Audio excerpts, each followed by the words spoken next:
Atos dos Apóstolos, capítulo 17. Os que acompanhavam Paulo o levaram até Atenas e, recebendo ordem para que Silas e Timóteo fossem ter com ele o mais depressa possível, partiram. E quando Paulo os esperava em Atenas, o seu espírito se comovia em si mesmo, vendo a cidade tão entregue à idolatria, de sorte que disputava na sinagoga com os judeus e religiosos, e todos os dias na praça com os que se apresentavam. Alguns filósofos epicúreos e estoicos contendiam com ele. Uns diziam: que quer dizer este tagarela, ou paroleiro? E outros diziam: parece que é pregador de deuses estranho, porque Paulo pregava a Jesus e a ressurreição. E tomando-o, o levaram ao Areópago, dizendo: poderemos nós saber que nova doutrina é essa que falas? Pois coisas estranhas nos traz aos ouvidos, e queremos pois saber o que vem a ser isso. Pois todos os atenienses e estrangeiros, residentes de nenhuma outra coisa se ocupavam, senão de dizer e ouvir alguma novidade. E estando Paulo no meio do Areópago, disse: varões atenienses, em tudo vos vejo um tanto quanto supersticiosos, e porque passando eu e vendo os vossos santuários, achei também um altar em que estava escrito: ao Deus desconhecido. Este, pois, que vós honrais não conhecendo, é o que eu vos anuncio. Amém. Agora vamos lá para Apocalipse 21, versículo 8. Verso 7. Quem vencer dará todas essas coisas, e eu serei o seu Deus, e ele será o meu filho. Mas quanto aos tímidos, aos incrédulos, aos abomináveis, aos homicidas, e aos fornicadores, e aos feiticeiros, e aos idólatras, e a todos os mentirosos, a sua parte será no lago que arde com fogo e enxofre, que é a segunda morte. Na primeira passagem, o apóstolo Paulo fala que estava na cidade de Atenas, na Grécia, e havia ali muitos ídolos, muitos objetos sendo cultuados.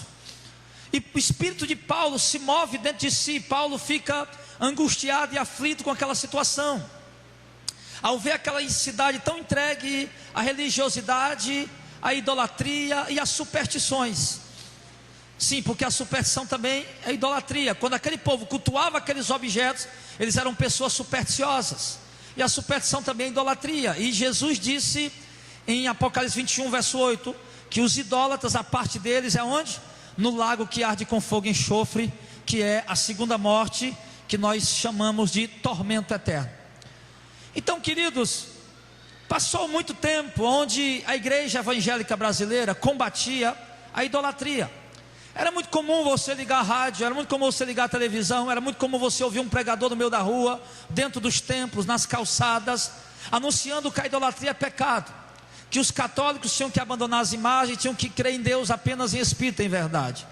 Mas os anos se passaram, irmãos, e os evangélicos, a grande parte das igrejas, começaram também a praticar a idolatria.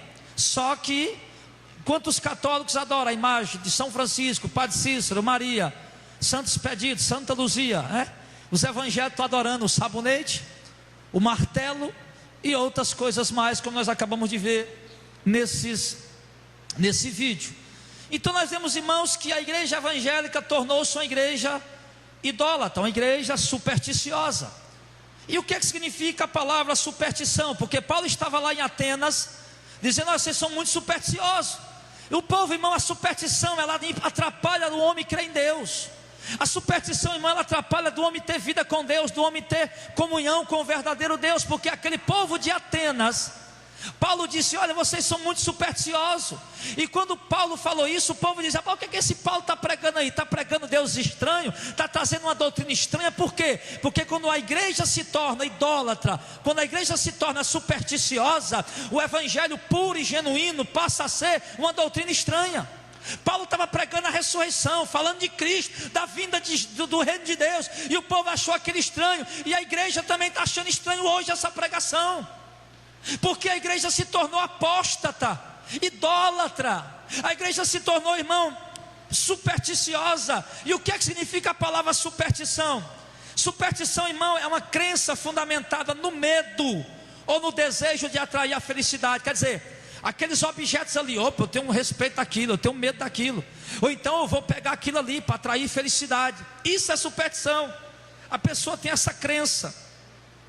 É um sentimento religioso que induz a pessoa a falsos deveres, como por exemplo, as 7 semanas das campanhas, as 21 semanas das campanhas. Não, eu não posso quebrar essa corrente. Não, eu não posso deixar de participar dessa campanha, eu comecei. Não, é o banho do descarrego, eu tenho que entrar 7 vezes. Não, eu peguei a rosa, eu tenho que levar para a rosa, eu tenho que botar aqui e depois levar para o pastor queimar para poder levar todo o mal. Então a pessoa começa, irmão, a ter um sentimento, e esse sentimento induz essa pessoa a praticar deveres falsos, deveres que não concernem com o que Jesus ensinou.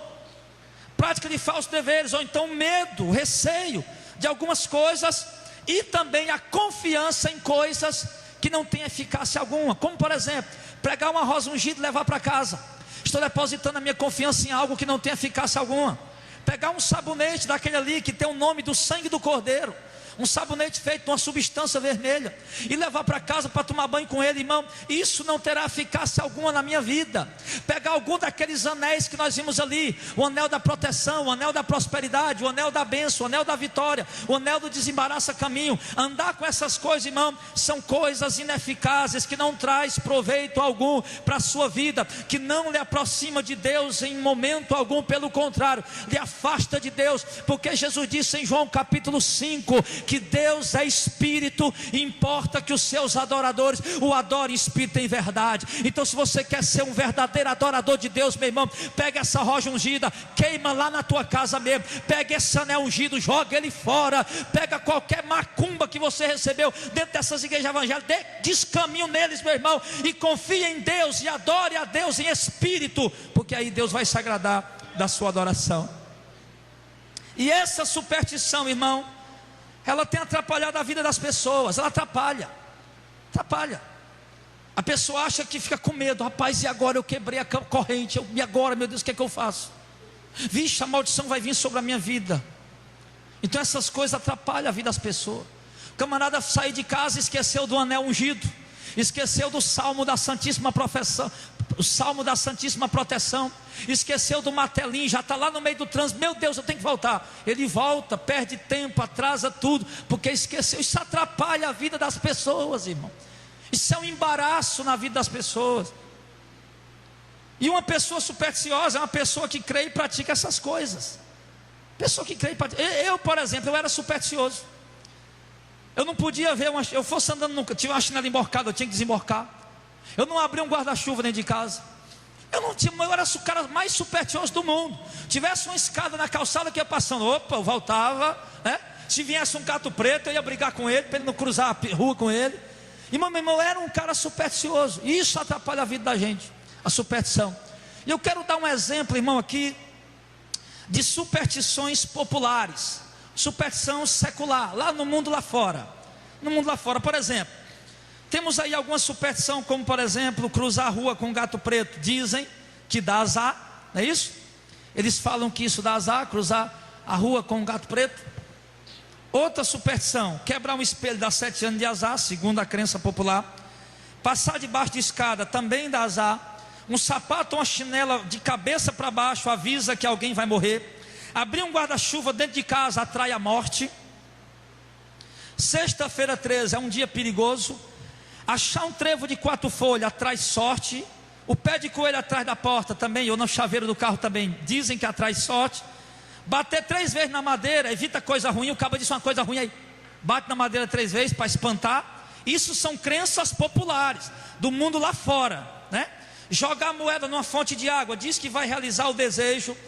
Uma pulseira vermelha com um pouquinho de alho dentro, bota na mão da criança, diz que vai evitar o quebrante ou o mau olhar, né? Levantar de manhã com o pé direito, isso significa que o dia vai ser bom. Então, irmão, tudo isso são crenças populares, que alguns de nós aqui já acreditamos. Eu não sei se já teve alguma pessoa que acreditou nisso também. Eu sei que eu acreditava em tudo isso aqui, meu irmão. Acreditava e praticava essas coisas. Então, tudo isso, irmão, só atrapalha a vida das pessoas, levando elas a crer que realmente será assim como elas acreditam. E muitas pessoas estão vivendo com medo, atrapalhadas, amarradas na vida por conta dessas coisas. E isso que está acontecendo lá fora. Tem gente que vive com a vida amarrada. Rapaz, rapaz, o cara está com 1 ano já deprimido. Por quê? Porque quebrou um espelho. Quebrou, então o cara está com 1 ano com depressão porque quebrou um espelho e diz que vai dar azar. E tudo que acontece na vida dele, ele lembra: foi o espelho que eu quebrei. Acontece um desastre aí, morre alguém, um parente, um conhecido, a pessoa não diz: ó, eu vi uma chinela emborcada. Então, meu irmão, isso está embaraçando a vida das pessoas. Agora, essa superstição, infelizmente, elas também estão dentro da igreja. Só que com formas e aparências e nomes diferentes, mas são as mesmas superstições. E como é que ela tem entrado dentro da igreja? Como é que essas práticas supersticiosas estão entrando dentro da igreja? Através de textos mal interpretados, ou até mal interpretados por pessoas, irmão, que têm um desejo sincero de servir a Deus, mas não aprenderam. Na igreja que ele se converteu, que ele congregou, não ensinou a ele de fato a verdadeira doutrina, e ele não consegue compreender a mensagem do texto, ele interpreta o texto errado e ensina errado para as pessoas. Em outros casos, essa superstição está entrando dentro da igreja por pessoas que têm distorcido maliciosamente os textos sagrados e têm sido usados pelo diabo para introduzir essas superstições dentro da igreja e na vida das pessoas. Então veja que a superstição está entrando dentro da igreja, em alguns casos, por ignorância, pela falta de entendimento, de conhecimento daquele que está pregando, pela falta de revelação, em outros casos, por malícia, simplesmente para querer prender o povo. Ele pega o texto, sabe como fazer e faz para poder prender aquelas pessoas que, infelizmente, a gente tem visto as duas partes. Eu tenho visto tanto pessoas fazendo isso por falta de conhecimento, como tenho visto também alguns fazendo isso também por pura malícia, simplesmente para prender as pessoas. Infelizmente, muitos cristãos que deveriam ser libertos e transformados pelo poder de Deus, pelo poder do Espírito Santo, têm se tornado escravo de homens maliciosos e perversos, escravo de crenças com fundamentos que não são bíblicos. Uma igreja, uma grande porcentagem da igreja se tornou escravo de homens maliciosos, de mente corrompida, que deturpam textos da Bíblia e tornaram as pessoas psicologicamente escravas deles. Na maioria das vezes, a superstição tem sido introduzida dentro da igreja com o nome de campanha, como nós vimos aí algumas campanhas nos vídeos, o pessoal rodeando uma muralha e depois derrubando com marreta. A superstição tem entrado dentro das igrejas através das campanhas, com o nome de campanha, que também é uma superstição, e também tem entrado também com distribuição também gratuita ou vendida de amuletos, sim. E dessa forma a superstição tem entrado dentro da igreja evangélica. As campanhas, começaram as campanhas. Antigamente as campanhas tinham até uma visão boa. Vamos orar, vamos fazer aqui uma oração, vamos buscar Deus para ser cheio do Espírito Santo, vamos buscar Deus para ser revestido de poder, para fazer a obra do Senhor, para receber os dons de língua, o dom de cura, enfim, vamos buscar Deus, fazer um campanha, tinha um propósito bom. Aí a coisa começou a desandar, e aí, meu irmão, está do jeito que está. Campanhas que têm sido colocadas 7 semanas para prosperidade, 7 semanas para riqueza. Na campanha, aí você recebe isso aqui, toca nesse manto, pega essa rosa, leva essa água para casa, o perfumezinho, esse aqui é para você ficar rico, esse vermelhinho é para você arrumar um amor para a sua vida, Então, enfim, irmão, tem tudo isso, tem entrado dentro das igrejas evangélicas. E quais são os propósitos dessas campanhas estarem entrando dentro das igrejas, irmão? Primeiro, vai culminar nisso aí, viu? Em dinheiro. Mas primeiro, o propósito dessas campanhas, amuletos, essa superstição tem entrado dentro da igreja. Qual é o propósito? Atrair mais pessoas para a denominação. Por exemplo, se eu quero atrair multidão para a minha denominação, para o meu ministério, eu faço uma campanha. Eu falo de algum amuleto que eu vou distribuir na campanha, para que as pessoas venham, para que a igreja esteja sempre cheia, sempre cheia. Até nos cultos de doutrina hoje, a irmã falou para mim: pastor, no culto de doutrina da igreja lá, o pastor vai fazer uma oração forte, é meia hora, 1 hora de música, mais um bocado de reteté e 15 minutos para a palavra. Eu disse, isso no culto de doutrina? No culto de doutrina. 15 minutos para a pregação. Eu digo, parabéns para a sua igreja e para o seu pastor, vocês estão de parabéns, né? Por ter longos 15 minutos de pregação num culto. Eu acho que essas ovelhas estão muito bem alimentadas, né, irmão? Para não dizer o contrário, os irmãos estão entendendo. Então, irmão, para atrair pessoas, isso tem atraído multidões de pessoas, essas campanhas. E também essa superstição tem entrado dentro da igreja para manipular a fé das pessoas. As pessoas, irmão, têm tido sua fé manipulada através desse movimento. Irmão, olha aqui, irmão, você pega esse amuleto aqui, vem pegar, pega a rosa, é de graça, pega aí, entrega até. Pronto. Olha, irmão, você tem que vir quarta-feira, viu? Tem que vir quarta-feira e trazer isso aqui para nós poder desmanchar no altar. Pelo amor de Deus, não deixa em casa não. Tem que ser aqui na igreja, não a coisa vai desandar para prender o povo, manipular as pessoas. É para isso, irmão. E o povo leigo, desorientado, rapaz, aí o cara vai para casa assustado. Aí todo dia ele está lá aperreado. Aí enquanto ele não volta para entregar aquilo na igreja, aí quando chega lá para ungir, né? Aí chegou quarta-feira, tá aí. Os irmãos, levanta para cima, irmão, aí levanta. Vamos ungir, aí está lá, faz oração e unge. Agora, irmão, você vai levar isso aqui, ó. Ah, meu irmão, se essa rosa fez milagre, isso aqui você nem imagina. Pega isso aqui, leva para casa. E assim a coisa vai andando. Assim o carro vai sendo tangido. E também o propósito desse movimento supersticioso e idólatra de campanhas e amuletos dentro das igrejas evangélicas é para prender os visitantes nas reuniões, para que eles voltem sempre. Ele diz o seguinte: não importa que credo religioso você é, católico, espírita, não tem problema, pode vir, claro que isso não tem problema, obviamente, tem que vir mesmo, né? Mas venha, né? Venha, não tem problema, pode vir todo mundo. Você vai fazer só uma campanha aqui na igreja, e ali naquela campanha, meu filho, eles lhe viciam a nunca mais sair lá de dentro. Ou então você vai viver agora um crente de campanha, como eu tenho dito na rádio. Irmão, não é errado um crente estar andando nas igrejas procurando a verdade, não. A irmã falou para mim que congregou na igreja lá, o pastor dizia: vocês não vão visitar nenhuma igreja não, vocês vão ser amaldiçoados. Eu digo o contrário: pega a Bíblia e vá. Tem um monte de igreja aí, pega sua Bíblia e visita as igrejas e veja o que eles estão pregando. Então, mas esse movimento tem prendido as pessoas dentro da igreja, e ali eles vão laçando. O cara veio só para visitar, o cara não se converteu, não está esperando o reino, está fazendo campanha. Aí segunda-feira ele faz uma campanha numa igreja, terça-feira ele faz campanha em outra igreja, quarta-feira faz campanha em outra igreja, quinta-feira, e assim ele vive de campanha em campanha.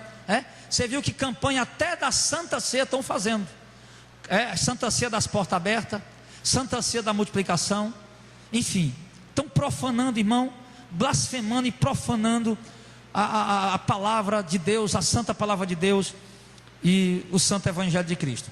Então, esses propósitos, e ali eles acabam prendendo a pessoa. Tem gente na igreja, irmão, que está 1 ano, 2 anos, 3 anos na igreja, nunca se converteu, nunca teve encontro com Jesus, está lá na campanha, fazendo campanha, recebendo bênçãos, está lá. Então eles acabam laçando as pessoas com isso. E também o propósito dessa superstição idólatra de campanhas e amuletos dentro das igrejas evangélicas é para fazer o ministério crescer, para dar poder e status, né, ao ministério e ao líder. Tem pastorzão ficando aí bichão, irmão, famosão, poderosão, por quê? Manipulando o povo com essa jogada psicológica, idólatra e demoníaca e maldita.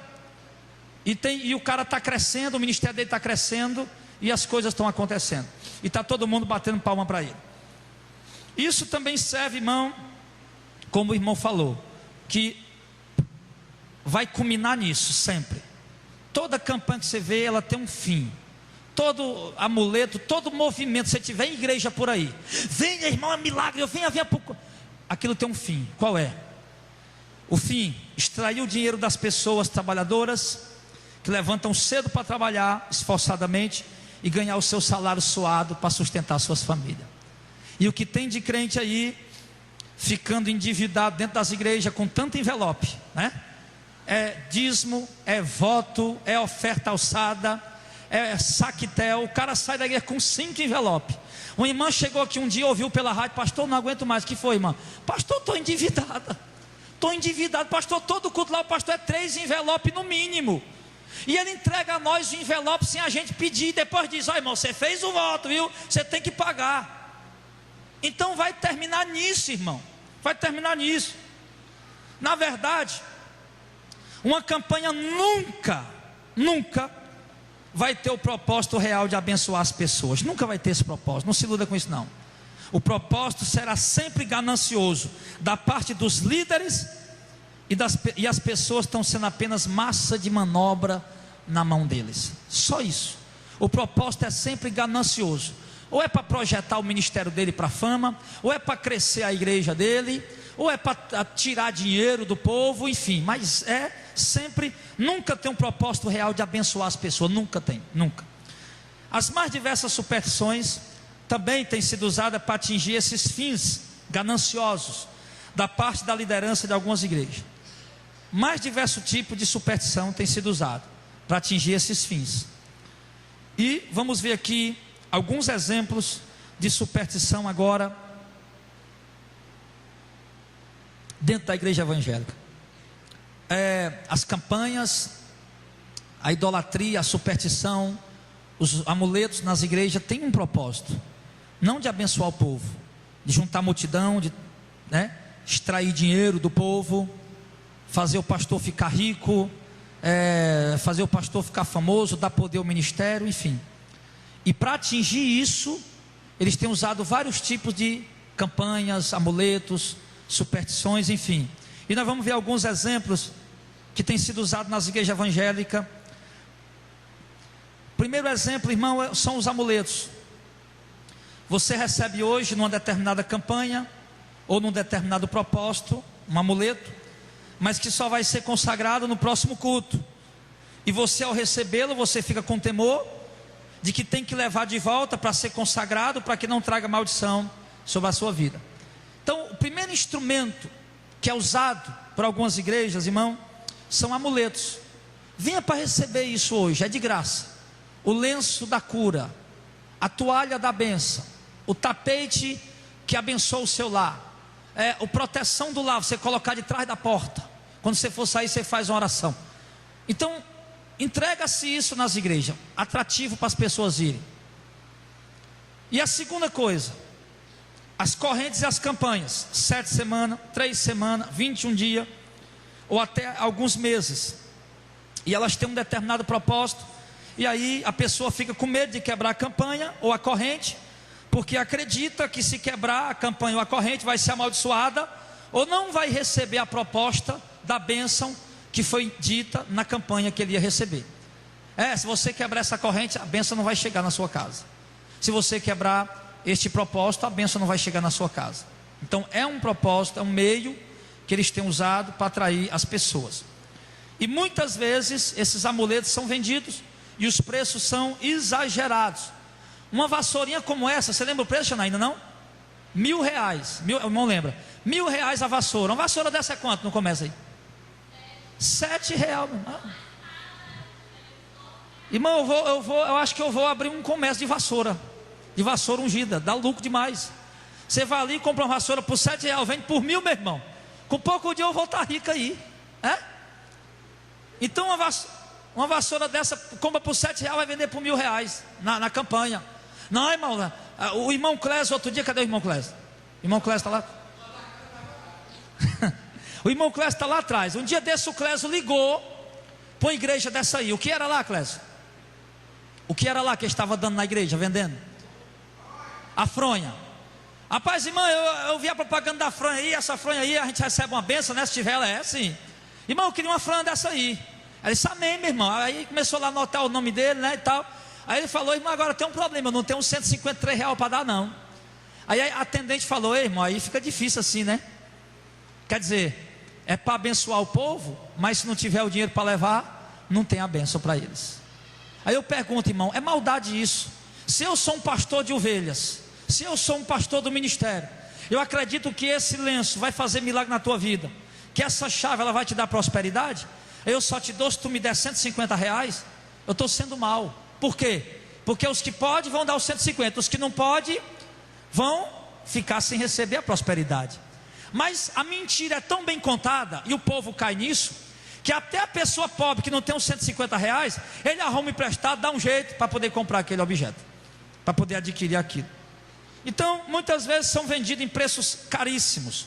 Outras vezes, os amuletos não são vendidos, são dados de graça. Porém, os líderes aproveitam as multidões para, de alguma maneira, coagir elas, trabalhando o psicológico delas. Ele traz uma pregação, uma mensagem todinha, trabalhando o psicológico da pessoa. E no final, ele leva a pessoa a se sentir obrigada a dar o seu melhor para Deus. O melhor, né? Para Deus. E muitas vezes esse melhor é quase tudo. É quase tudo. E agindo dessa maneira, as pessoas não estão dando por amor à obra de Deus, como Paulo ensinou, mas estão dando pela proposta da mensagem que prometeu que eles iam receber muitas vezes mais. E isso está errado. Ninguém vai ajudar a obra de Deus porque vai receber 10, 100 vezes mais. Vai ajudar porque tem amor, porque tem alegria. Essa é a doutrina da nova aliança. Então, meus irmãos, isso aqui está sendo usado para atrair as pessoas para dentro das igrejas. Os amuletos e as campanhas supersticiosas são os mais diversos possíveis, irmão, dentro das igrejas. Vamos ver os exemplos aqui de algumas superstições que está dentro das igrejas evangélicas. Por exemplo, amuletos, a rosa ungida. Isso aí, meu irmão, todo mundo já ouviu disso na rádio, na televisão. As igrejas estão dando rosa ungida. A fronha ungida, para você ter bons sonhos, dormir bem. A meia ungida, para os seus caminhos serem abençoados. A medalha ungida, que você bota no pescoço ou atrás, para poder Deus lhe proteger. A água ungida, com promessa de cura ou de libertação de drogados. Pulseira ungida, até em igrejas mais antigas. Não só mais nas igrejas neopentecostais, mas até nas igrejas mais antigas já estão dando aí a pulseirinha ungida para proteger os irmãos, né? Isso tinha no tempo que a gente ia lá para o São Francisco, né? O irmão botava no pé, o outro botava no braço e não podia tirar não, tinha que deixar cair sozinho para poder receber a bênção. E assim os irmãos estão pegando nas igrejas a pulseira ungida, o tapete ungido. Cheguei na casa da minha mãe um dia, eu fui entrando, estava lá um tapete de uma igreja. Eu digo, mamãe, tira essa porcaria daqui e joga fora. É, meu filho, eu digo, rapaz, isso aqui é uma maldição na casa da senhora. Ela pegou na mesma hora e fomos jogar fora. Sim, o tapete ungido para abençoar a entrada e a saída. Tudo isso é superstição, irmão. Até chapéu ungido os pastores já andaram vendendo por aí. O celular ungido para trazer as boas notícias. A gota do milagre, isso é muito comum aqui em Fortaleza já. O irmão leva uma garrafinha com água e lá eles botam lá a gota dentro, diz que é a gota do milagre. Uma gota de óleo ou de vinho. O sangue do cordeiro, onde a pessoa leva a garrafa d'água, eles colocam algumas gotas de vinho para dizer que é o sangue do cordeiro. O martelo de fogo, o martelo da justiça, onde eles pegam o martelo e diz que bate para poder Deus fazer justiça. O cimento da bênção da casa própria, como nós vimos aí. O nó na camisa, que o cabo liga para a rádio, pega a camisa dele aí. Pastor, meu filho é drogado, pega a camisa dele, vira o avesso, dê um nó agora, traga amanhã para a igreja para nós desamarrar esse nó. Ele vai ser liberto. Isso aí está, irmão, está bombando isso aí. E o protetor do lar e muitas outras coisas mais está sendo usado como amuletos dentro das igrejas evangélicas. E muitas outras coisas, irmão, isso é uma tristeza para nós. E se nós estamos com os olhos abertos, nós não podemos nos calar. Nós temos que parar com essa bobagem de dizer, não, nós temos que ficar calados, ninguém pode. Não, deixa, cada um faz o que quer, a fé de cada um. Não, deixa, pastor, não vamos ser confuseiros, deixa. Meu irmão, se você quiser se calar como um covarde, se cale. Eu vou lhe dizer, se você estiver entendendo que é errado, Deus vai cobrar de ti. Deus vai cobrar. Mas eu não vou me calar não, Quem quiser gostar de mim, gosta. Quem não quiser gostar de mim, eu não estou pregando para ninguém gostar de mim. Eu não estou pregando para receber aplauso, elogio, tapinha nas costas. Eu estou pregando, meu irmão, para servir a Deus e a igreja dele e tentar resgatar a vida para levar para o reino de Deus. Eu não vejo Jesus pregando essas besteiras. Eu não vejo a igreja dos apóstolos fazendo isso. Você sabe qual é o modelo para a igreja de hoje? A igreja dos apóstolos. Vá ver lá no livro de Atos, lê o livro de Atos essa semana, esse mês, e veja se os apóstolos faziam isso. Vê se tinha campanha, vê se tinha, está aqui as campanhas, ó, jejum de Daniel, quebra de maldição, derrubando as muralhas, sessão do descarrego, banho do descarrego, sessão espiritual, vale do sal, passe de luz, desafio da cruz, corrente da oração, culto da vitória, etc, etc. Tudo isso, irmão, está dentro das igrejas, e o povo adotou isso aí, e os apóstolos não faziam isso. O discípulo de Jesus não fazia isso. Eles pregavam o reino, eles mandavam o povo se arrepender. Você vai numa igreja dessa, meu irmão, ele não fala de pecado, não fala de pecador, não fala de santidade, não manda a irmã trocar o biquíni da praia e andar com a roupa decente. Não prega, irmão, que o camarada tem que deixar a bebida, tem que deixar os vícios para se santificar e herdar o reino, não para ser abençoado. Não estão pregando isso, por quê? Porque tem que agradar o povo, tem que agradar as pessoas. Quando foi a última vez que você viu um pastor pregando contra idolatria? Você não ouve, por quê? Porque como é que ele vai pregar idolatria se ele está praticando idolatria? Então, meu irmão, tudo isso aqui está dentro das igrejas. E sabe qual é o resultado disso aqui? A prosperidade que eles prometem para o povo, dessas campanhas, desses amuletos. O resultado, meu filho, é pastores milionários. Pastor milionário. Quer ver aqui? Eu vou ler, sem dizer nome, mas eu vou ler. Revista Forbes é uma revista americana, e essa revista ela faz pesquisa nos países, para conhecer quem são as pessoas mais ricas, né, mais poderosas financeiramente das nações. E aí vieram aqui no Brasil, para fazer aqui uma lista dos 5 pastores mais ricos do Brasil, se baseando não em conversa de meio de rua, mas nos dados do Ministério Público Federal e da União da Polícia Federal. Foi uma pesquisa bem feita, meu irmão.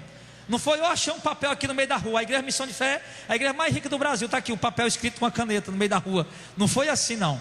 Foram no Ministério Público, na Receita Federal, e ver o poder aquisitivo desses homens. E a publicação da revista, ela traz lá na matéria dizendo que a fé é algo lucrativo. Olha aí, meu irmão, é algo que dá lucro, algo que dá dinheiro, né? Tornando alguns líderes religiosos mais conhecidos no Brasil em muitos milionários. O que é isso? A fé dos irmãos tem transformado alguns líderes brasileiros em homens multimilionários. Por quê? Porque quanto mais fé você tem, mais dinheiro você dá na igreja, e mais eles vão ficando ricos. Vamos ver aqui. Isso aqui não é historinha de caronchinha não, irmão. Vamos ver a fortuna desses 5 homens. Por exemplo, o primeiro, né, que é o poderosão, que eu não vou dizer o nome. O patrimônio dele está estimado, irmão, em 950 milhões de dólares, certo? Ou seja, eu coloquei isso aqui no dia que o dólar estava 2,69. Quanto é que dá o dólar hoje aí? Está R$3? 3 e uns quebrados aqui, já aumentou, né? Que é em dólar. Ou seja, a fortuna desse homem é avaliada em 2 bilhões de reais. 550 milhões é a fortuna desse homem. E há uma observação na revista americana dizendo que o governo brasileiro acredita que a riqueza desse homem é maior, chega a ser maior. Ele está escondendo alguma coisinha. Irmão, 3 bilhões de reais. Irmão, eu sou um matuto lá do interior, comedor de peba, de tatu e de tejo, né? Eu não sei o que é 1 bilhão de real. Eu não faço ideia o que é. O pastor aqui no Brasil tem quase 3 bilhões de reais. Isso através de quê? Da fé dos irmãos. Mas não fale dele não. Fale dele não, né? Porque senão o povo não vai gostar. O segundo, ele conseguiu acumular 220 mil dólares, ou seja, milhões de dólares, ou seja, 592 milhões de reais. Mas é dinheiro demais, hein? 592 milhões de reais, o segundo pastor mais rico do Brasil. O que está entre esses dois aqui, ó, está na televisão, na TV, viu? O que está em terceiro lugar, ele tem 404 milhões de reais, também está na televisão e nas rádios.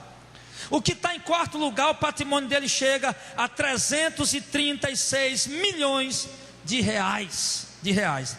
E o que ficou em quinto lugar, o bichinho mais pobre dos outros, ele só tem 65, ou aliás, ele só tem 175 milhões de reais, né? Eu acho que eu vou na igreja dele dar uma oferta esses dias, porque deve ser que esteja faltando. Isso aqui é o patrimônio dele, não é da igreja, preste atenção. É dele, do pastor. Não é o patrimônio da igreja, é do pastor, do líder, certo? Então, irmão, sabem o que essas campanhas estão dando? Isso aqui, ó. pastores multimilionários. Pastor chegando na igreja de Land Rover, com um relógio de 10 mil no braço, com um terno de 5 mil, e muitas ovelhas comendo rapadura com feijão, porque não tem nem o arroz para misturar. E ele está lá no altar chorando por elas, no altar é um amor medonho pelas ovelhas, chora por todo mundo. Quando desce, não dá um pão seco para o miserável do irmão levar para casa, não dá um pão seco para eles comer, É isso aí, é o evangelho que estão vendo. O que é que Jesus mandou? Lucas 12: não tema pequeno rebanho, vende o que tem e reparte com os pobres, terá um tesouro no céu. Jesus mandou isso. Mateus 19, o jovem rico: o que é que eu faço para entrar no céu, Jesus? Eu sou religioso, eu guardo os mandamentos. Não, só falta uma coisa. Então diga aí logo, vende o que tem e reparte com os pobres, aí tu vai ter um tesouro no céu. Você vem e me segue. E a teologia de hoje é o quê? Vamos juntar riqueza, vamos juntar mais, vamos ficar mais rico, porque o pastor tem que chegar tem que ter poder aquisitivo para os crentes querer congregar na igreja dele, que é sinal que eles vão prosperar também. É assim que está a situação. E esses pastores multimilionários, e eu pergunto a você, irmão, o que é que você acha disso? E o mais curioso de tudo isso, irmão, que todos esses pastores aqui, eles fazem campanhas supersticiosas na igreja deles. Alguns entregam amuleto, a maioria, outros não entregam, mas faz as campanhas nas igrejas deles. É isso que está resultando por trás de tudo. Você sabe quanto é que hoje não é o tema da pregação de hoje não, talvez semana que vem ou na outra, sexta-feira vai ter outro tema da apostasia, certo? Os milagres, vamos ver se milagre só acontece pelo Espírito Santo, ou se tem outro meio de acontecer milagre também. Vou trazer testemunho de milagre aqui, de católico que foi curado de câncer, de gente que recebeu cura na macumba, no espiritismo. Milagre, não é curazinha de dor de cabeça não, milagre, Aí estão dizendo aí que nas guerras evangélicas todo milagre aí é de Deus, é do Espírito Santo. Então a gente vai ver isso aí bem direitinho, certo? Sabe quanto é que o mercado evangélico movimenta por dia? Chuta aí, Zezinho. 40 milhões de reais. O mercado evangélico movimenta 40 milhões de reais todo dia aqui no Brasil. Todo dia, é muito dinheiro. É muito dinheiro. Então, meu irmão, esse aqui são apenas os 5 pastores mais ricos do Brasil. Só os 5 multimilionários. Tem outros milionários também, e tem outros mais riquíssimos também, mas aqui são só os 5, E tudo isso não passa de quê? Do comércio da fé. É o comércio da fé. Pessoas leigas têm sido exploradas e dominadas por homens gananciosos, que veem na fé das pessoas simples uma oportunidade de ficarem ricos. Homens altamente maliciosos, capacitados da sua mente maligna, eles veem na fé das pessoas simples e leigas, que se deixam manipular psicologicamente, e esses pastores veem na fé dessas pessoas uma oportunidade de se tornarem ricos, e é isso que está acontecendo por aí. É isso que está acontecendo. E eu peço a vocês, irmão, vamos abrir nossos olhos para isso. Você que está ouvindo na rádio, você que está ouvindo na internet, no CD, você que está ouvindo em qualquer lugar, abra os seus olhos para isso. Irmão, vamos temer e tremer diante da palavra de Deus. Vamos estudar as escrituras, vamos aprender a palavra, vamos crer nas escrituras sagradas. Não vamos engolir tudo que estão pregando para nós. Pastor Jadel, peraí, você disse uma coisa que está na Bíblia não, pastor, peraí, vamos conversar isso aí. Não vamos engolir tudo que estão dando para nós não, meu irmão. Vamos aprender o que está na Bíblia. Vamos deixar de idolatrar pastor, vamos deixar de idolatrar placa de ministério, meu filho. Tem um monte de ministério afundando, um monte de pastor naufragando, e a igreja naufragando junto com eles, porque são idólatras desses homens. Estão preferindo honrar os homens do que a palavra de Deus. Vamos crer nas escrituras. Se vocês crerem nas escrituras e temer diante dela e conferir nelas, meu irmão, você jamais vai ser enganado. Se você conferir o que estão pregando, você não tem como ser enganado por esses lobos, por esses mercenários com casca de pastor. Não tem como você ser iludido por esses homens, meus irmãos. Tudo isso não passa de uma grande apostasia que estão entrando, que está dentro da igreja. A profecia de Paulo, 2 Tessalonicenses capítulo 2, apostasia dentro da igreja. Nós temos alguns exemplos de uma apostasia semelhante, onde a igreja abandonou os caminhos de Deus, abandonou a palavra, continuava fazendo culto, continuava orando, continuava indo para os cultos, mas tinha abandonado a palavra, estavam dividindo a fé deles com Deus e com deuses, com Deus e com objetos, com Deus e com amuletos. Isso caracterizou uma apostasia. E nós vamos ver aqui, no antigo Israel, no Antigo Testamento, o povo estava entregue à superstição e à idolatria. Vamos ver o que o Senhor diz a respeito da apostasia de Israel. Está em Oséias 4, verso 1. Os irmãos sejam rápidos, por favor, porque o tempo está voando, meu irmão. Eu vou lendo aqui, tá bom? Quando nós vier para um estudo, irmão, é bom trazer uma caneta, um papel para anotar, para poder ficar melhor para a gente ler, para você ver em casa. Mas vamos ver aqui o que diz Oséias 4, verso 1. A apostasia que houve lá em Israel. Como é que Deus viu essa apostasia? Olha aí o que é que acontecia. Oséias 4, verso 1. Israel, irmão, só lembrar, eu coloquei aqui, irmão, a nova versão internacional. Qual é? A linguagem mais simples, certo? Para a igreja entender melhor o que as escrituras estão dizendo. Dependendo da sua tradução, a mesma coisa que eu vou ler, só que tem alguma palavra diferente, porque eu preferi colocar na linguagem mais simples, para que até as crianças possam entender o que a gente está mostrando, tá bom? Oséias 4:1 diz: Israelitas, ouçam a palavra do Senhor, porque o Senhor tem uma acusação contra vocês, que vivem nesta terra. A fidelidade e o amor desapareceram dessa terra, como também o conhecimento de Deus. Quer dizer, a queixa de Deus o que era? Que a fidelidade a Deus e o amor tinha se acabado, e o conhecimento de Deus também tinha se extinguido. O povo não conhecia mais a Deus. Verso 6: o meu povo foi destruído, por quê? Por falta de conhecimento. E é o que está acontecendo hoje com a igreja evangélica brasileira. Uma vez que vocês rejeitaram o conhecimento, verso 6, eu também os rejeito como os meus sacerdotes. Uma vez que vocês ignoraram a lei do seu Deus, eu também ignorei os seus filhos. Deus está falando aqui para os sacerdotes. Quem eram os sacerdotes? Eram os líderes, eram os que pregavam a palavra para o povo, eram os que ensinavam o povo, os que conduziam o povo. Hoje a igreja não tem o título de sacerdote, porque a Bíblia diz que quando Cristo morreu, Ele nos constituiu todos nós reis e sacerdotes, para servir o nosso Deus e Pai.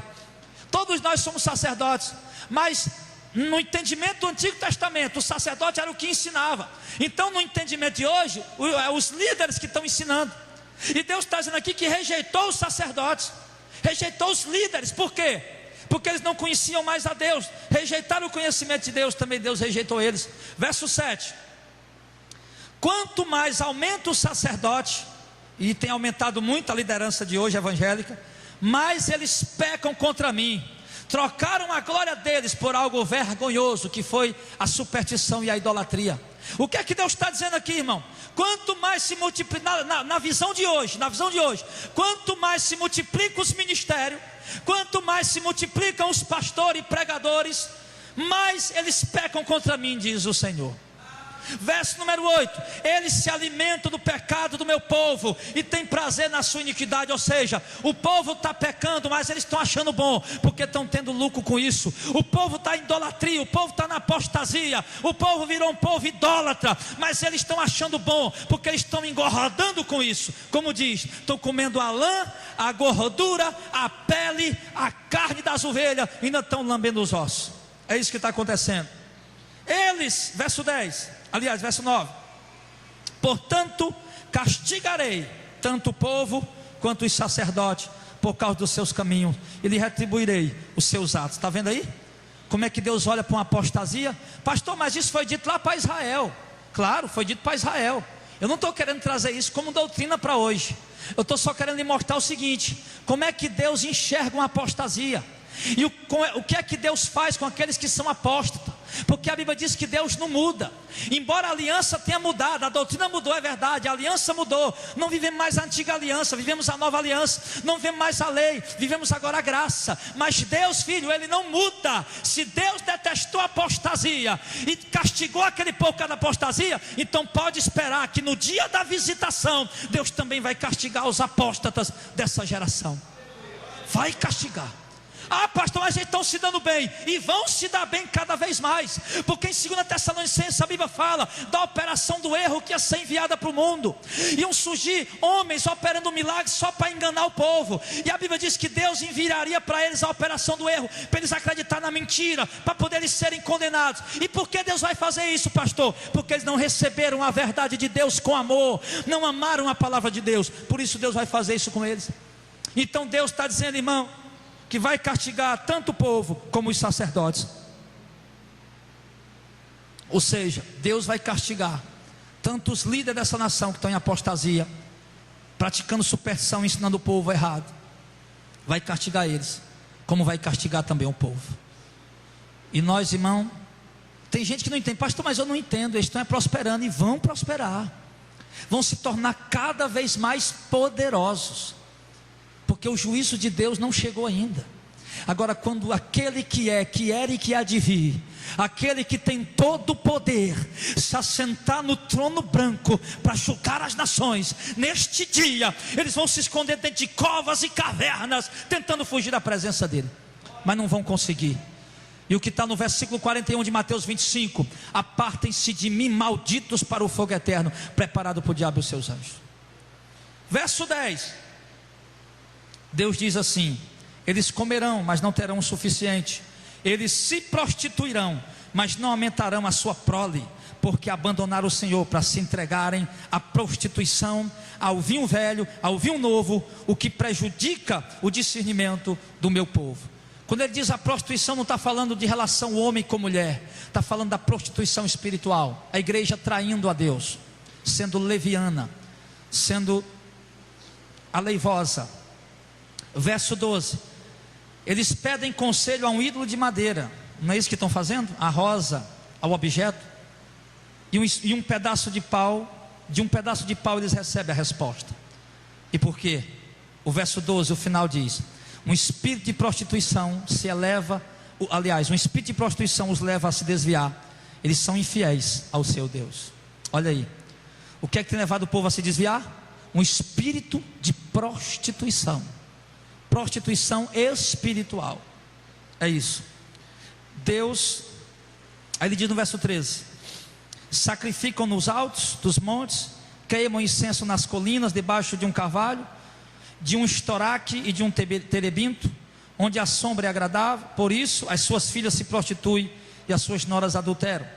Não castigarei suas filhas por se prostituírem, nem suas noras por adulterarem, porque os próprios homens se associam às prostitutas e praticam os sacrifícios oferecidos pelas prostitutas culturais. Um povo sem entendimento se precipita à ruína.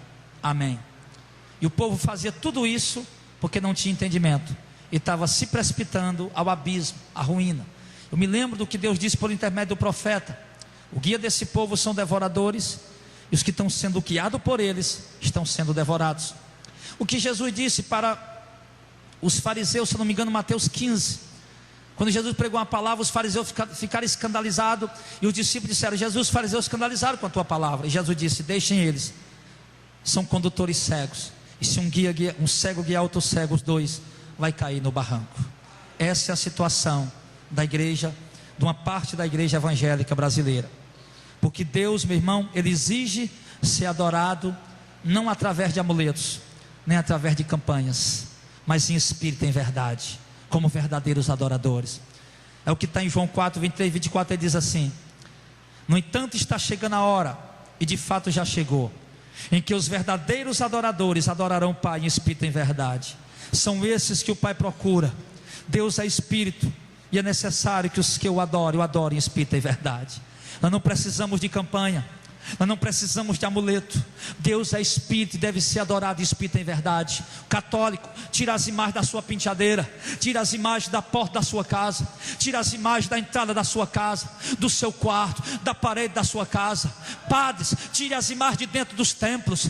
Pastores evangélicos, deixem de dar amuleto para o povo, parem com essas campanhas. O nosso Deus é vivo, o nosso Deus não é um objeto, o nosso Deus não é um amuleto, o nosso Deus está sentado no trono, Ele é santo, Ele tem todo o poder. Assim como você está vendo o irmão que está do teu lado, o irmão que está do teu lado está bem vivo, muito mais vivo está o nosso Deus, assentado no trono nessa hora, meu irmão.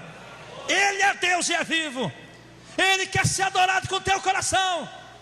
Eu quero adorar a Deus, está aqui. Ou eu peguei essa imagem aqui, esse amuleto, eu estou adorando a Deus. Deus, você está dividindo a glória de Deus. Deus, eu não divido a minha glória com ninguém. A glória é dele, meu irmão, é só dele. Quando as pessoas fazem uma campanha mística, ou se apega a algum amuleto, significa que Deus deixou de ser suficiente para elas, que Deus, só Deus não é mais suficiente, eu preciso de outra coisa. Mas eu quero lhe dizer que Deus nunca deixará de ser suficiente. Oh glória, Deus nunca vai deixar de ser suficiente. Deus, Ele é sempre suficiente. Nós não precisamos de nada além dele, além da palavra dele. Ele é tudo, Ele é suficiente, Ele pode tudo. Eu não preciso de um amuleto para receber um milagre, basta eu dobrar o joelho e pedir. Eu não preciso te entregar uma água ungida, o sangue do cordeiro, uma gota de nada. Basta eu botar a mão na sua cabeça e nós orarmos com fé para Deus fazer um milagre através do Espírito Santo. Não precisa levar um amuleto para casa para Deus abençoar a tua casa, não, meu irmão. Basta você ser obediente, basta você andar em santidade, consagrar a sua casa a Deus. Tenha cuidado com o que você está assistindo, onde você está navegando na internet. Santifica a sua casa e a sua casa será abençoada. Ensina os teus filhos o caminho do Senhor. Faz como Moisés falou na antiga lei. Escreve os versículos na Bíblia nos umbrais da porta, na parede da tua casa, de modo para que onde você olhar, a palavra de Deus esteja em todos os lugares da sua casa. Deus está provando, meu irmão, a igreja para separar os que vão ser salvos. Deus está passando uma peneira na sua igreja. Oh glória. O que importa, meu irmão, não é ter uma vida regalada e tranquila, mas o que importa sim é que obedeçamos o Evangelho e sejamos salvos nos dias de Cristo. Quer ver como Deus está provando o seu povo? Tem uma passagem que eu acho interessante. Está lá em Deuteronômio capítulo 13, do verso 1 ao 4. Deuteronômio é o 5º livro da Bíblia. Gênesis, Levítico, Número, Deuteronômio, o último livro que Moisés escreveu. No verso 1 ao 4 diz assim, se aparecer entre vocês um profeta, ou alguém, isso era Deus falando, ou alguém que fizer predições, ou predisser o futuro, por meio de sonhos, ou por meio de sonhos, lhe anunciar um sinal miraculoso ou um prodígio, e se o sinal ou o prodígio de que ele falou acontecer, e aí depois ele disser, vamos seguir outros deuses que vocês não conhecem, vamos adorá-lo, e Deus diz no verso 3, não dê ouvido às palavras daquele profeta ou sonhador. É o Senhor, o seu Deus, que está pondo vocês à prova, para ver se vocês amam a Deus de todo o coração e de toda a sua alma. Sigam, porém, o Senhor, o seu Deus, e temam somente a Ele. Aleluia. O que ele está dizendo? Chegou um profeta ou sonhador, na televisão está cheio disso. A televisão está cheia de profeta, na rádio está cheia de profeta, nas igrejas está cheia de profeta ou sonhador, profetizando o sinal, profetizando o prodígio. E ele está dizendo, e o sinal ou o prodígio se cumprir, e depois ele, profeta ou sonhador, disser, agora vamos seguir outro Deus, ou seja, vamos sair de dentro da palavra, vamos sair de dentro da doutrina, vamos fazer isso aqui para poder as coisas acontecer. Deus está dizendo, não siga a Ele. Deus está pondo vocês à prova, para ver se vocês amam a Deus de todo o coração, de toda a sua alma. Temam somente a Deus, irmão. Houve um tempo, meu filho, acho que ele tinha uns 2 anos de idade. Meu filho adoeceu de uma enfermidade que eu pensei que ele ia morrer. Os médicos não conseguiam colocar soro nele, a gente orava desesperadamente. Eu me lembro um dia que eu estava lá em casa, vizinha minha casa tinha um clube, o forró estava tocando, o povo estava dançando e se prostituindo, e o meu filho deitado com febre, com diarreia, com desitiria, já tinha perdido muitos quilos. E eu estava, irmão, sinceramente com a minha esposa, sem saber o que fazer mais. E ali eu orava e dizia, meu Deus, o mundo, os endemoniados estão aí se divertindo, e nós estamos aqui, Senhor, gemendo e chorando por causa da doença do nosso filho. E algumas pessoas da minha família pegaram meu filho escondido. Deixa eu ir ali com o bichinho, eu deixei levar. Quando chegaram, que me entregaram, disseram, olha, nós levamos ele lá num rezador para rezar por ele. E eu disse, eu prefiro ver o meu filho dentro de um caixão e fazer o velório dele, mas eu não vou levar o meu filho jamais para um lugar desse.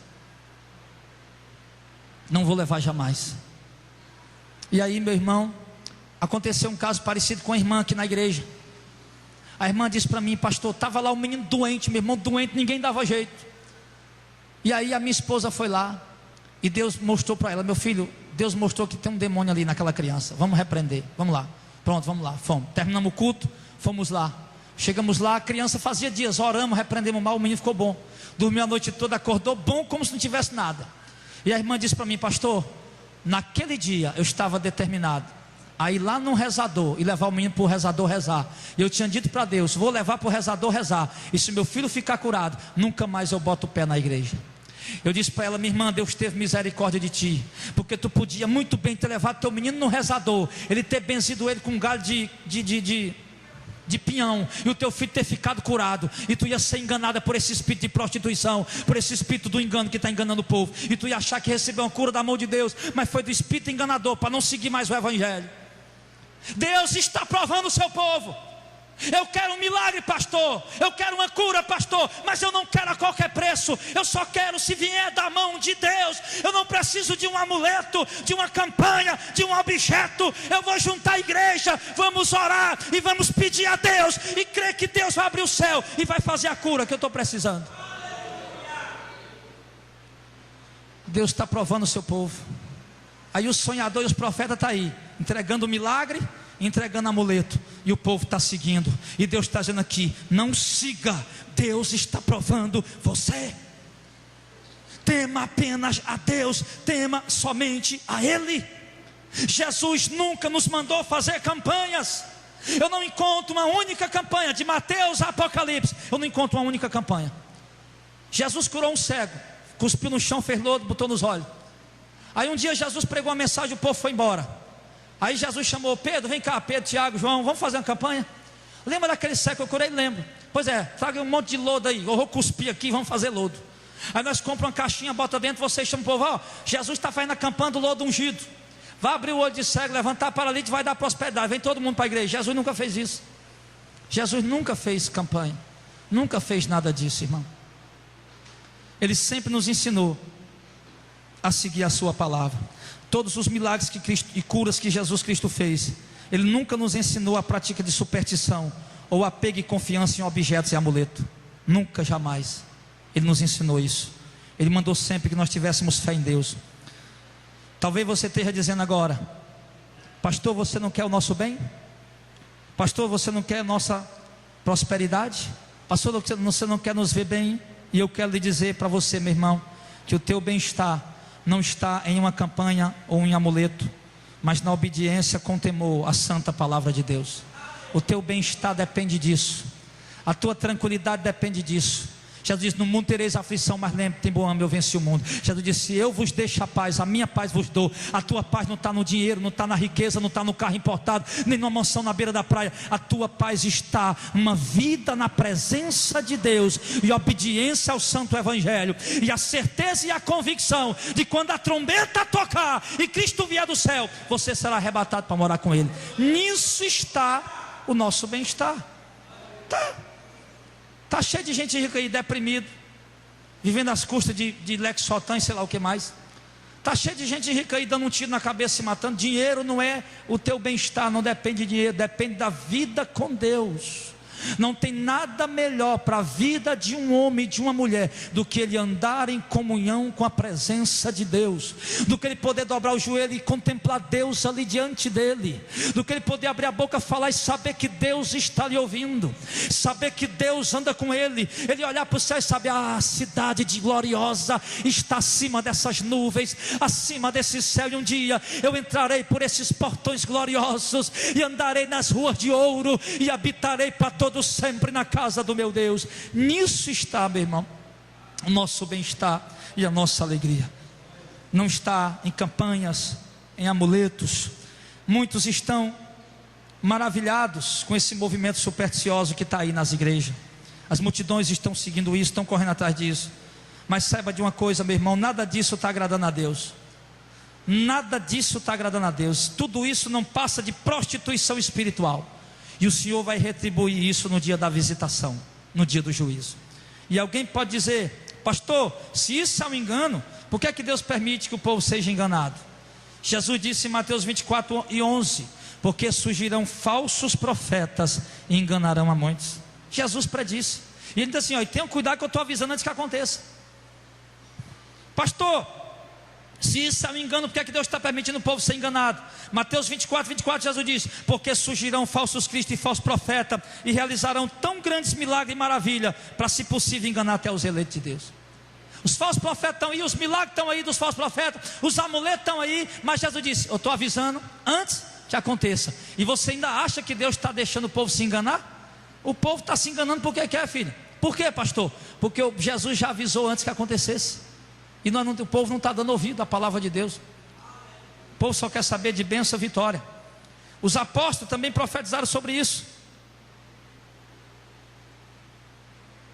2 Pedro 2,1 diz: no passado surgiram falsos profetas no meio do povo, como também surgirão entre vocês falsos mestres, que introduzir é colocar dentro, de uma forma secreta, introduzirão heresias destruidoras, negando o soberano que os resgatou, trazendo sobre eles mesmos repentina destruição. Ou seja, ele fala aqui da condenação, que eles serão condenados. Estão introduzindo heresia dentro da igreja, escondido, e estão negando o Senhor. Estão introduzindo heresia em nome de Jesus e negando a doutrina dele, e negando a eficácia do Evangelho.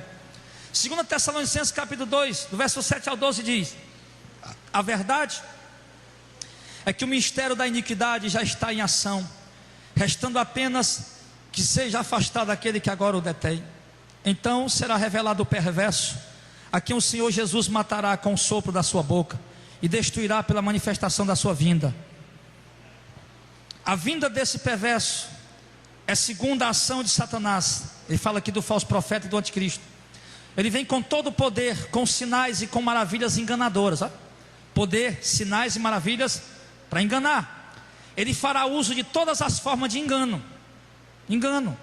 amuletos e tudo que ele puder enganar as pessoas, ele usará. O engano da injustiça para aqueles que estão perecendo. Por quê? Porquanto rejeitaram o amor da verdade, que poderia salvar eles. O povo rejeitou a palavra. Paulo diz em 2 Timóteo capítulo 4: virá tempo em que o povo não vai mais aguentar essa doutrina, mas vão ter coceira nos ouvidos e vão correr atrás de mestres que falem apenas o que eles querem ouvir. Ele diz aqui no verso 10, 11: por essa razão Deus enviará para eles o poder do erro, o poder da enganação, a operação do erro, a fim de que eles creiam na mentira, e sejam condenados todos aqueles que não creram na verdade, mas tiveram prazer na iniquidade.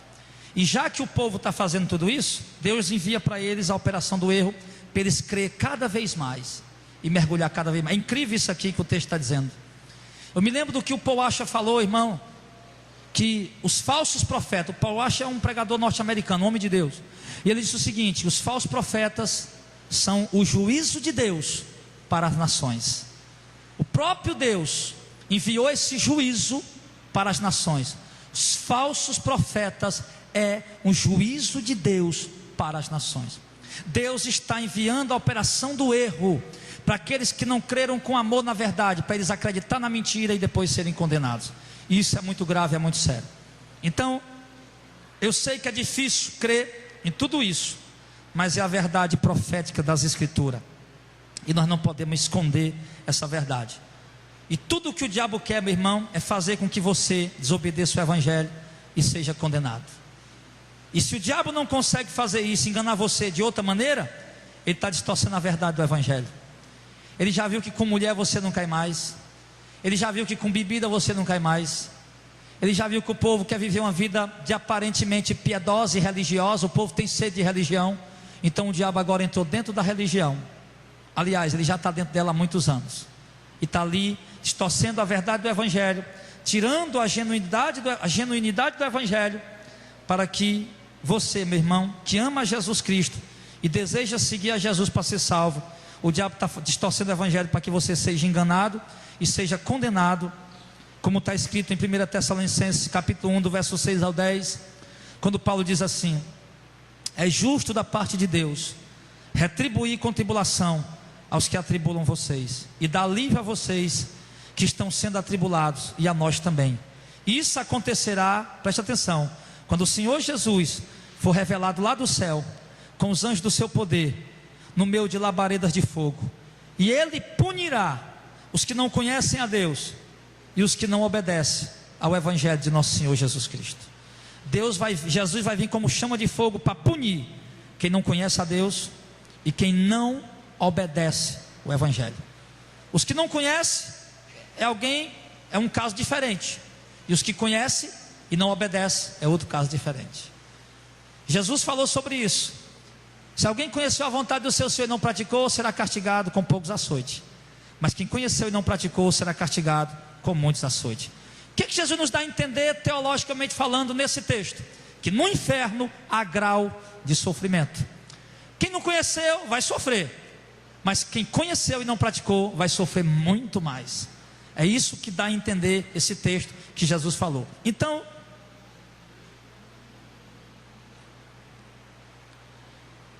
e eles sofrerão a pena da destruição eterna, a condenação e a separação da presença do Senhor e da majestade do seu poder. Isso vai acontecer no dia em que Jesus vier para ser glorificado em seus santos e admirado em todos aqueles que creem, inclusive vocês que creram em nosso testemunho. Então essa condenação não é agora. Como eu disse, esses homens vão prosperar, vai bombar, meu irmão. Eu fico triste, eu vi outro dia, um irmão lá de São Paulo, que escuta nossas pregações na internet, começou a ouvir, o homem começou a ficar maravilhado, impactado com essa mensagem. Falei para ele do Paulo Júnior, ele procurou o Paulo Júnior, encontrou, ficou maravilhado. Começou a pregar lá dentro da igreja, lá que ele prega lá na igreja dele. O pastor começou a olhar: rapaz, você está doido, rapaz, você está pregando isso aí, está errado, né? Os irmãos começaram a olhar ele assim com o branco dos olhos, meio assim de banda. E aí o que é que aconteceu? Ele estava pregando agora a verdade. Aí ele foi, ligava para mim, estava no monte chorando, gemendo na presença de Deus.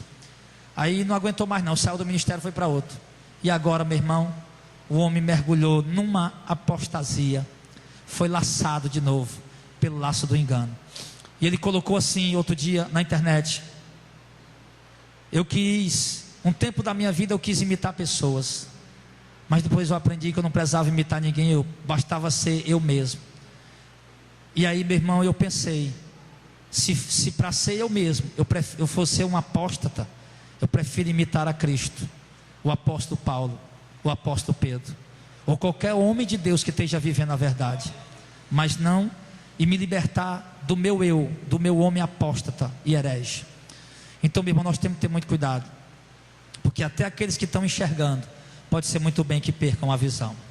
Até aqueles que estão vendo, pode ser muito bem que venham ficar cegos. Por quê? Porque vão querer poder, porque vão querer status. E nós temos que orar por essa obra, por esse ministério, para que a gente continue avançando, para que Deus continue abrindo nossos olhos cada vez mais, e nunca querer, como Paulo ensinou, querer pregar para bajular pessoas, para agradar pessoas, mas sempre pregar na presença de Deus, como quem está sendo julgado por Deus, com cada pregação que ministra. E para concluir, eu quero dar um aviso para vocês. 1 João 4:1: amados, não creiam em qualquer espírito, mas examinem os espíritos para ver se eles procedem de Deus, porque muitos falsos profetas têm saído pelo mundo. Amém. A superstição, os amuletos, as campanhas, os movimentos que nós estamos vendo supersticiosos dentro das igrejas hoje, é idolatria. E a Bíblia diz em Apocalipse 21 verso 8, que os idólatras vão para o inferno. E o que é que significa isso? Irmão, você talvez não entenda o que eu vou falar, talvez você diga que eu estou julgando as igrejas, mas eu sei que estou falando pela revelação do próprio Deus. Deus me livre. Olha, mais de 80% das igrejas evangélicas dessa nação estão em prostituição espiritual, estão caminhando a passos largos para o tormento eterno, sem perceber, porque estão vivendo uma vida piedosa, estão dando dízimo e oferta, estão se reunindo em cultos, mas não estão obedecendo a santa palavra e não estão temendo ela, estão tendo o evangelho com uma visão distorcida, porque aprenderam distorcidamente. Eu quero dizer, meu irmão, que nós temos que gritar o quanto antes, para o máximo de pessoas que puderem ouvir. Vai levar muita pedrada, vai ser muito rejeitado, mas se um ou dois ouvir, você Deus lhe usou para resgatar uma alma.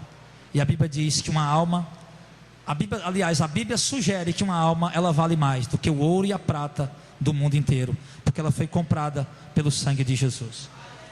Esquece os amuletos, esquece as campanhas, esquece as correntes, tire esse fermento da sua vida e viva agora o tempo do pão asmo sem fermento, da doutrina sem fermento. Voltemos ao Evangelho, vivamos o Evangelho, defendamos o Evangelho, lutemos por ele, vamos esperar Cristo vindo do céu, porque graças a Deus está próximo esse momento. Vamos ficar de pé em nome de Jesus.